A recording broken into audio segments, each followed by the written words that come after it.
Hey guys, Callie Fab here, and today I am going to do a review on the Anastasia Beverly Hills Riviera palette. You guys do know that I picked this up literally the day that it came out. I did purchase it online, so it did take like 2 days actually to get to me, which was amazing. It never comes that fast. But I have a lot of thoughts about this palette. I have used it basically every single day for like the past 2 weeks, and I have a lot of opinions about it. And some of them might not be as common as other people.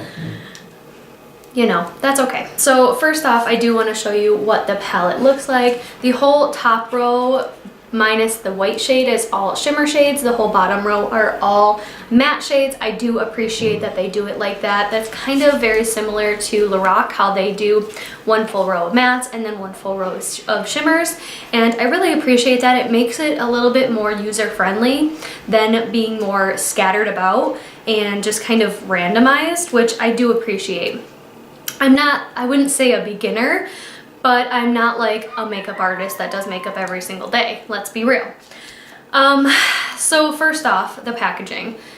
Freaking beautiful. It just makes me want to go boating. Literally, I just want to go on a yacht and go out in the middle of the ocean and just go boating. So I do think that that is very much what they were looking for in this type of palette for like a spring summer palette. I do really appreciate the packaging on this. So as per usual, you get your mirror in here, which is pretty standard in all Anastasia Beverly Hills palettes, and you get your brush. I never end up using it, but I do keep it in the palette in case I end up bringing the palette and I'm like, oh my god, I totally forgot a brush.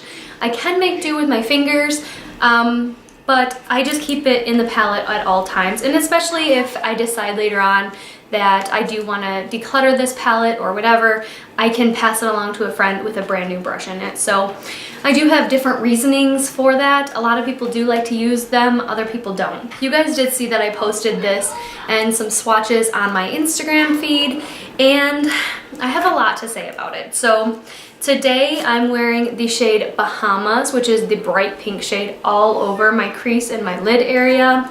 And then I kind of phased it out towards my brow line with the shade Coastline, which is more of the like orangey tan shade. And then I used the blue sparkle shade in the palette, Seychelles is I think how you're supposed to say it, on the outer V. And I used the shade Palm on the outer V as well to kind of deepen up that area. And then for my lid shades was obviously Seychelles on the outside. And then I used Palmero right here on the inside, and I kind of did like a half and half. So this Palmero shade is much brighter and pinker than it looks in the pan. It looks very cranberry in the pan, but it actually goes very, very well with Bahamas when they're put together, I think. And then finally, I used the yellow in here, Inheritance, this yellow sparkle shade just kind of in the middle for kind of just something different, a little bit of brightness, a little bit of a halo eye going on. So that is what I used today, and I also used the shade Sails on my inner corner and underneath my brow bone just as a natural like white matte highlight. I didn't want to go too bright with the inner corner highlight simply because I think that that would just be a little bit too much because I already have a lot going on, as you guys can see. So that is what I used today. So my thoughts on this palette. So the first couple times I wore this, I did wear it exclusively with no other shades, nothing like that. And all of the shimmer shades literally just like fell off. So after about like 2 hours, even if I didn't even touch my eyes, I made it very like clear to myself not to touch my eyes. They just like kind of whisked away, like they were gone. And I was like, oh my god, I cannot believe that I spent that much time on my eyeshadow and it's literally like gone. Like like the base shade of the colors just like faded. And I was really disappointed in that. So that's one thing I've noticed, and that's not just one of the shimmer shades, that's literally all of them. So another thing that I noticed, that the Bahamas and Canis uncannies. The pink and the purple shades do have a little bit of staining, especially on my eyes. I don't do my makeup every day, so I did notice a lot of staining, especially with the pink shade. The purple shade, not as much, and it wasn't as obvious, and it was much easier to cover over. But the pink shade was very obviously stained, and I had to make sure that I wiped my eyes with eye wipes like multiple times to get the staining off so that I didn't look crazy going into work the next day. So there's that. Other than that, I don't have any complaints about this palette. Like, I think all of the matte shades actually blend very, very nicely and very easily. I've used just concealer and I didn't even set it, and I blended the shades on top. They did stick to the concealer a little bit because it was still like a wet base, but it worked out really nicely with the shimmer shades because they were able to have something to stick to. When I used it with just like a eyeshadow primer, I was using the Urban Decay Primer Potion. When I used that, it seemed to blend very, very nicely on top of that as well. I do notice that with the glitter shades, you definitely want some sort of sticky base for those in order to keep the colors there. So what I have been using is the Too Faced Glitter Glue. I mean, I'm sure you can find any kind of sticky, glittery base to use underneath these shades, and I think that it would go on beautifully. Okay, so here's the million-dollar question, right? If I didn't have this palette right now and I had already used it and I had gotten rid of it for whatever reason, I lost it for whatever reason, I didn't have to buy it again, but I was offered it again, would I take it?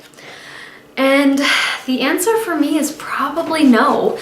I don't feel like I need these shades in my collection. I do have a lot of these shades, with the exception of this bright pink, which I know I don't have anything that shade in my collection. They're very muted pinks in my collection.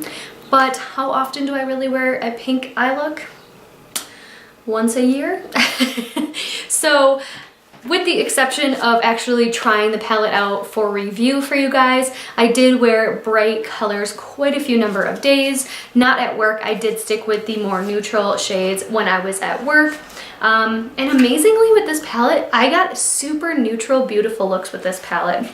I would do this color to set my whole lid, and then I would do Coastline to do as my transition. I'd use Monte Carlo a lot. That's probably one of my favorite shades in the palette.